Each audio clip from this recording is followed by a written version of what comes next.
So there is this old joke about the chicken and the pig. That on a fateful day, the chicken and the pig, they were walking, and they came across a church sign saying, "Help feed the hungry." The chicken said, that's a good idea.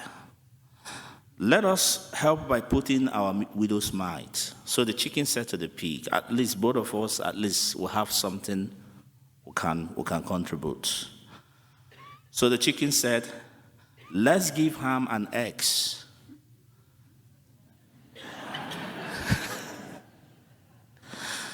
So the chicken said, I will give eggs and you give ham. And the pig said, that's easy for you to say, but for me, it's a total commitment. 100%. Because he knew what was going to come. So today the church celebrates the 32nd Sunday of Ordinary Time. So the church encourages us to learn and appreciate the virtues of generosity and hospitality. The church reminds us that as Christ generously offered himself for our salvation, we too must be generous to others.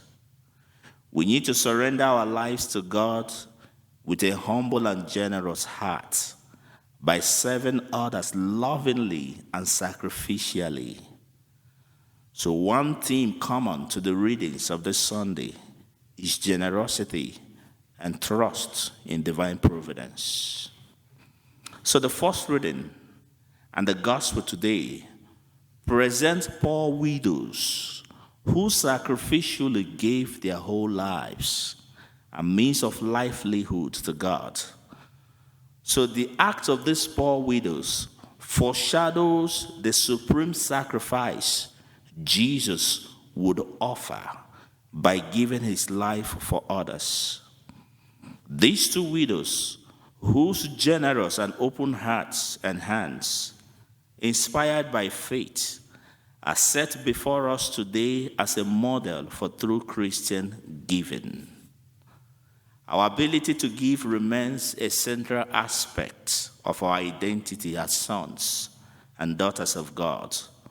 For everything we have is a gift from God, a gift that truly realizes itself by giving without reservation, even when it involves giving our all.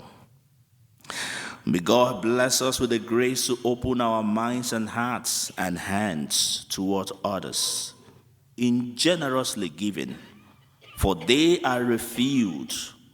The hands in generously giving, they are refuge when they are open in giving what they contain.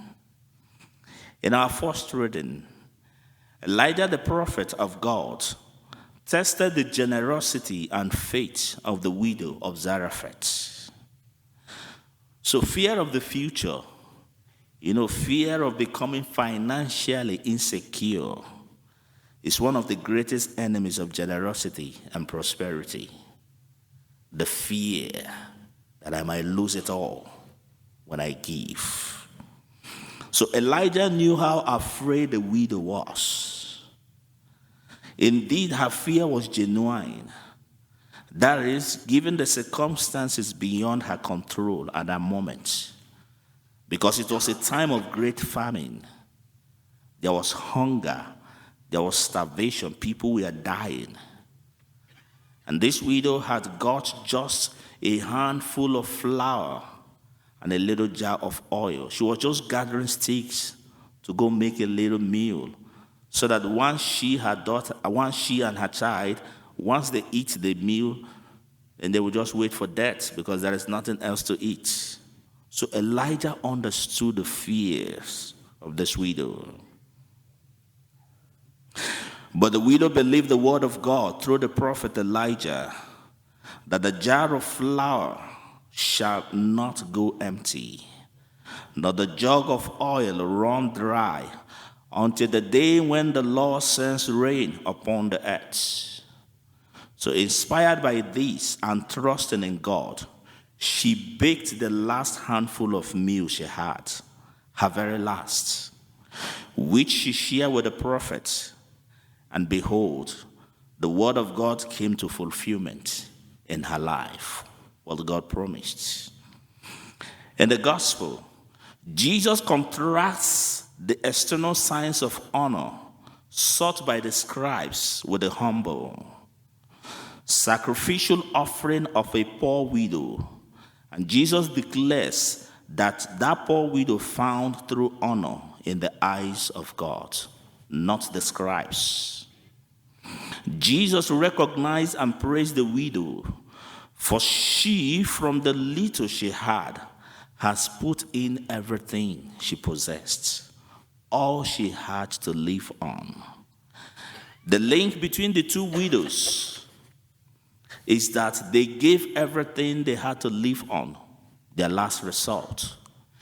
Their giving, their all was a sign of their absolute trust in God, absolute trust in divine providence. Their giving was a sign of their faith. Their giving was their true realization of themselves. Their giving was sacrificial. And this was what distinguished them from every other person.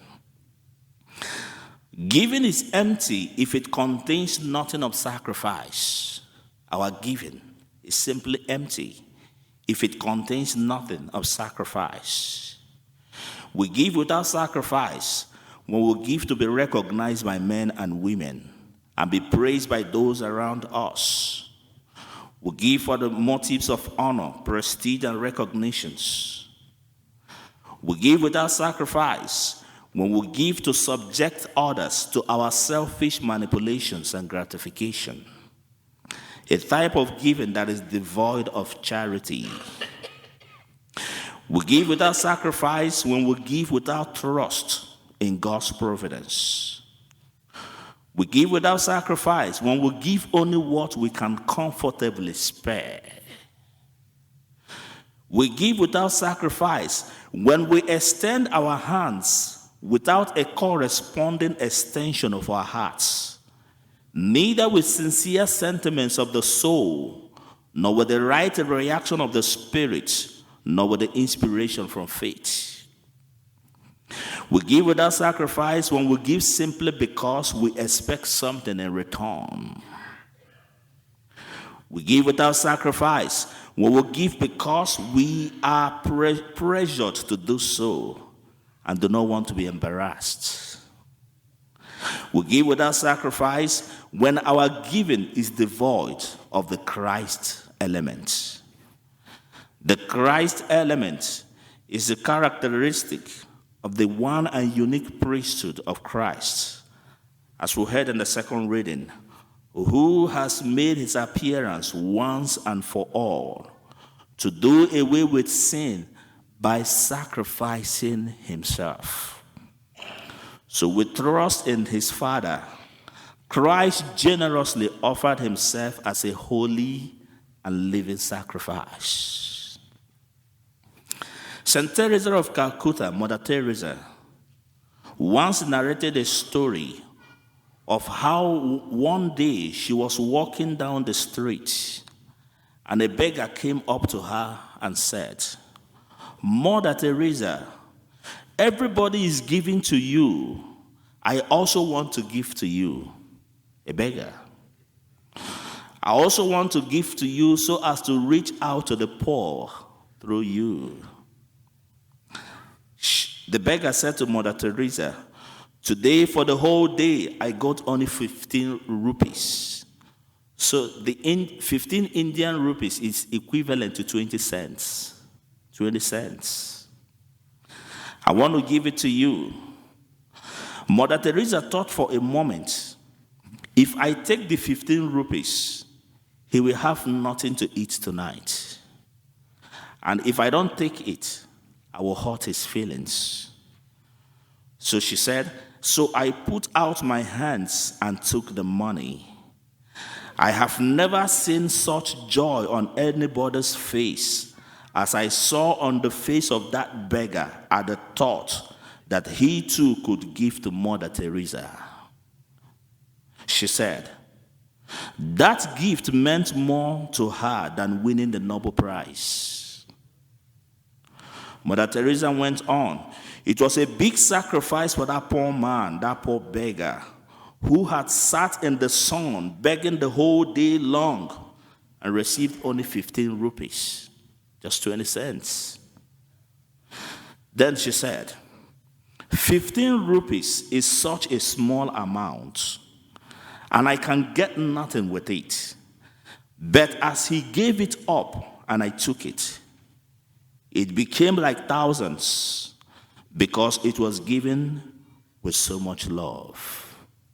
Hence, Mother Teresa admonished, give until it hurts.